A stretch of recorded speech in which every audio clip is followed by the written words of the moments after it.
tema que nós vamos falar agora é a conclusão do que nós vamos falar com a graça de Deus, que é lutar para fazer funcionar. Tá? Vou falar de novo. Lutar para fazer funcionar. Então era um estudo diferente, voltado, mas a gente tentou adaptar para uma linguagem, tentar, né, irmãos? Para que os adolescentes entendam. Vai ser uma palavra voltada para os adolescentes, para jovens, até mesmo crianças.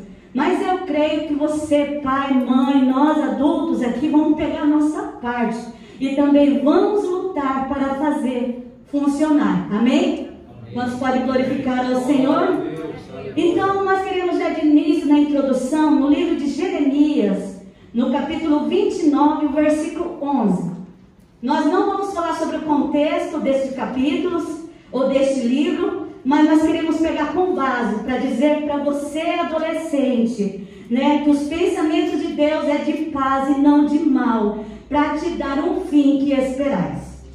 E nesse livro de Jeremias, no capítulo 29, versículo 11, diz assim: porque eu bem sei os pensamentos que penso de vós, diz o Senhor.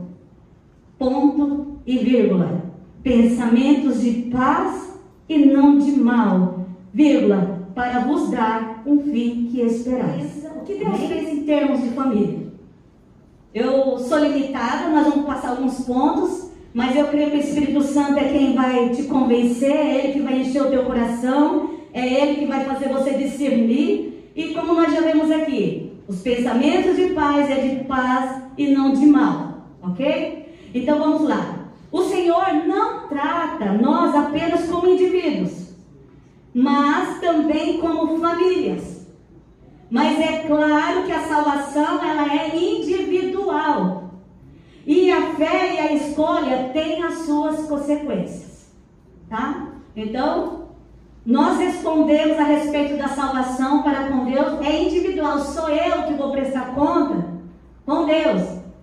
É cada um de nós separadamente que vamos prestar conta com Deus. Mas nós vemos uma inversão de valores, que muitos se desviam, muitos desistem, ou muitos culpam os outros pelos seus erros. E muitos falam assim: eu desviei por causa de A. Eu saí da igreja por causa de B. Minha vida espiritual está desse jeito por causa de fulano.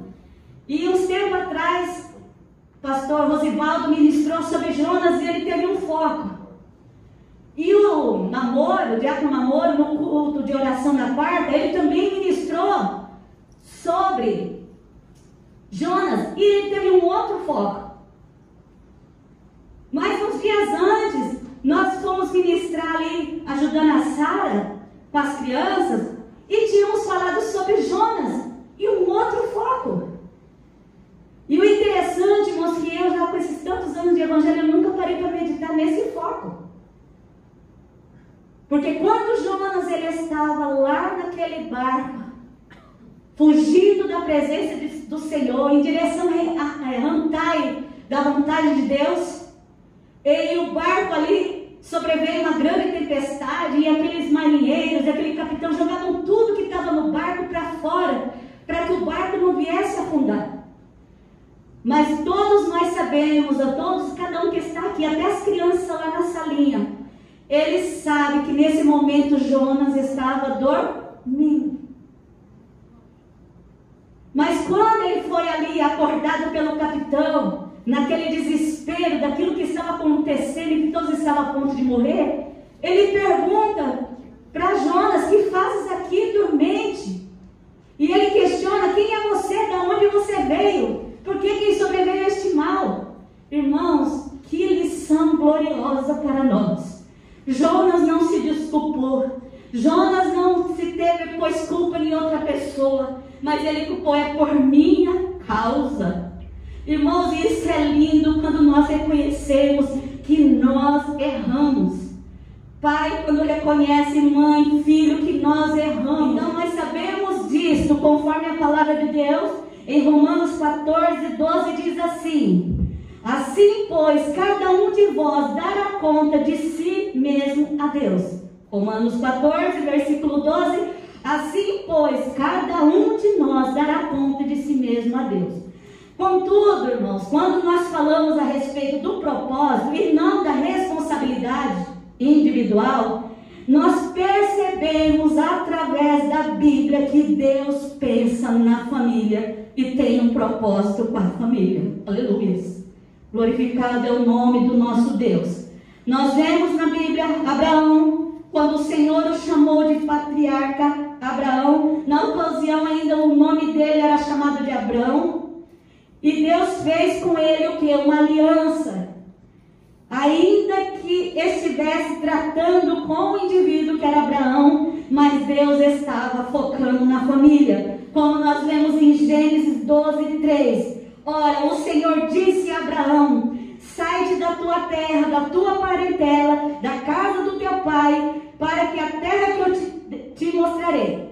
E farei de ti uma grande nação, abençoar-te-ei e engrandecerei o teu nome, e tu, sendo uma bênção, abençoarei os que te abençoarem, amaldiçoarei aqueles que te amaldiçoar, e em ti serão benditas as famílias da terra. Então observemos aqui que o Senhor fala de multiplicar a família de Abraão, com o propósito de quê? De abençoar todas as famílias da terra. Ou seja, Deus prometendo abençoar uma família para, através dela, poder abençoar outras demais famílias do planeta em todas as épocas, irmãos. Deus não mudou. Quando eu e você, nossa família, temos uma família abençoada, nós somos uma bênção para outras famílias.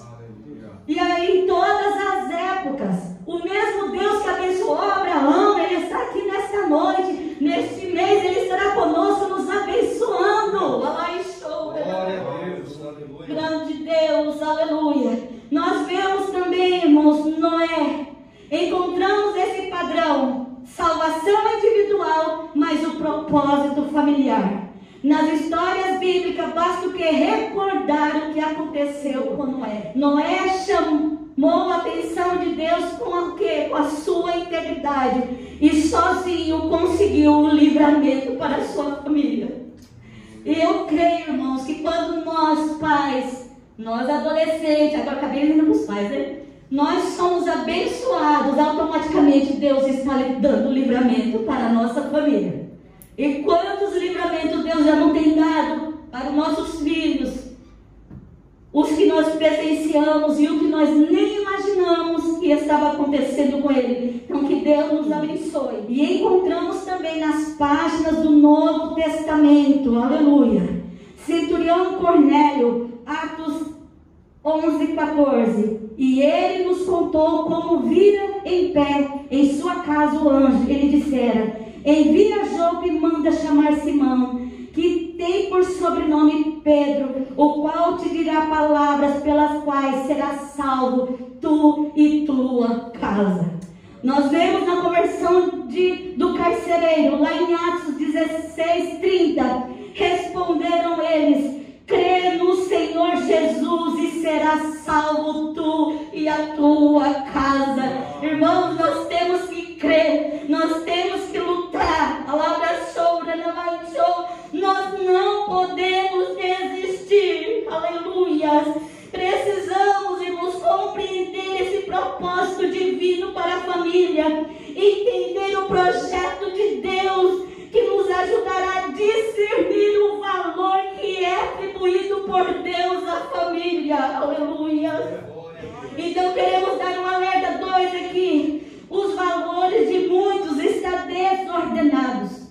Alguns estão vivendo de modo desordenados porque não fazem a menor ideia do que as Escrituras ensinam a respeito da família. Outros porque, mesmo tendo os valores, irmãos, outros mesmo tendo valores e prioridades devidamente ordenados, conforme o conceito mental, não consegue mantê-los em prática. O domínio próprio. Como é difícil, mas a gente não tem controle. E o inimigo nos tenta e a gente cede. Então, toda vez que nós cedemos, o inimigo vence. Então, tem pessoas que não conhecem, desconhecem. Tem outros que conhecem, mas não conseguem pôr em prática.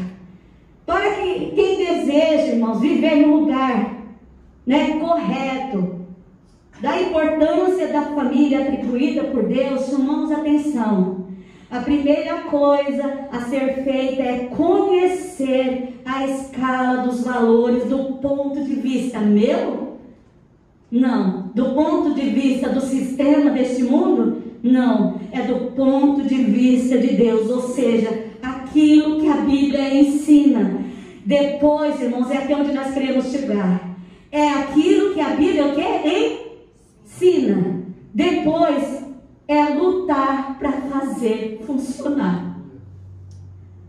Então nós não podemos desistir. Romanos 12:2 diz: não vos conformeis com este mundo, mas transformai-vos pela renovação do vosso entendimento, para que experimentais qual seja a boa, agradável e perfeita vontade de Deus. Sempre ouvimos esta palavra, mas temos dificuldade de fazer ela funcionar. Muitas vezes desistimos de lutar, por isso não recebemos a bênção que Deus tem para a vida. A vida cristã é uma maratona e não é uma corrida de velocidade. Sejam perseverantes, continuem fazendo a vontade de Deus. Entenda que isso é uma fase. Não retroceda por nada. Ande em unidade, não se isole, não fique sozinho. Ande em unidade, valorize a sua família. Valorize o seu pai, valorize a sua mãe, valorize os seus avós, valorize os pastores, presbíteros, evangelistas, coordenadores, líderes, irmãos mais idosos, irmãos mais experientes. Valorize a sua família. Aleluia. Glorificado é o nome do Senhor. Então valorize os seus pais, ainda que eles às vezes sejam duros, mas a intenção do pai, da mãe, da família adolescente é um bem para a sua vida. É para que essa palavra abra o teu coração, permaneça no teu coração, e no dia da dificuldade você não se desvie. Preste muita atenção, que as nossas armas são poderosas em Deus para a destruição das fortalezas. Neste mesmo capítulo, na outra linguagem, diz assim: é claro que somos humanos, mas não lutamos por motivos humanos. As armas que usamos na nossa luta não são do mundo. Suas armas são poderosas em Deus. Assim somos capazes de destruir fortalezas e assim destruirmos as ideias falsas. Adolescente, as suas armas são poderosas em Deus. Efésios 6, nós sabemos, no versículo 10: no demais, irmãos meus, o que aconselha? Fortalecei-vos no Senhor e na força do seu poder. No 11 diz: revesti-vos de toda a armadura de Deus, para que possais estar firmes contra as astutas ciladas do diabo. No 13, portanto, tomai toda a armadura de Deus, para que possais resistir o dia mau, e havendo feito tudo, permaneceis firmes.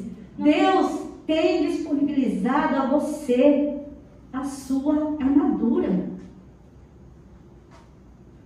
Mas o que nos deixa triste, muitos não conhecem, nem sabem que existem essas armas. Outros conhecem, mas não querem, não precisam. Eu sei, é verdade, não está escrito. Eu já fui até um dia, aconteceu isso na minha vida, mas eu não preciso mais, eu não quero. Outros, olha só, irmãos, não têm coragem de se revestir da armadura de Deus. E esses outros, às vezes eu quero apontar para nós. Não temos coragem de se dispor em buscar a presença de Deus, em orar, em conhecer a Deus através da sua palavra, dos seus ensinos. Irmãos, e para nós tomarmos posse disso, tem que ter coragem de vencer a dificuldade de orarmos, a dificuldade de conhecermos a Deus. Muitos não têm coragem, tem medo de se expor. Eu me exponho em redes sociais, não estou falando para você fazer isso também. Com certeza a sua jogada, alguns que a gente faz para se aparecer. Mas a Bíblia fala que as nossas obras, quando elas são realizadas em Deus, é para que as pessoas vejam e glorifiquem a Deus. Mas se eu tenho medo de tomar posse dessas armaduras, eu estou falando um assunto simples da nossa época. Quem vai anunciar? Eu não consigo mais ir muito a campo. Então eu vou nos cliques, vou na oração. E eu chorei muito porque uma mãe mandou uma mensagem para mim. Meu filho, ele é autista e nada prende a atenção dele. Mas esse vídeo ele fica assistindo e interagindo. Eu comecei a chorar. Glória a Deus, aleluia. Outra mãe grava os filhos interagindo, orando e começaram a chorar e glorificar a Deus e manda mensagem. Eu sou o Mateus, tia. Manda mais. Eu gostei muito. Estou chorando. E esses dias outra. Irmão, você não sabe. Nem sei de onde ela é. Mas através dessas postagens, não digo que é minha, eu posto vocês, viu? Deus tem me curado da depressão. Glória a Deus. Tenha coragem. Louve, pregue, anuncie, seja uma bênção para a tua família. Deus tem te disponibilizado armas, mas não seja tímido. O conselho que nós te damos é: tenham coragem, se revista da armadura de Deus que está à sua disposição. Aleluia! E fazemos uso, irmãos, da palavra de Deus direcionada a Josué, né? E também nós queremos direcioná-las a vocês. Lembre da minha ordem. Seja forte e corajoso. Não fique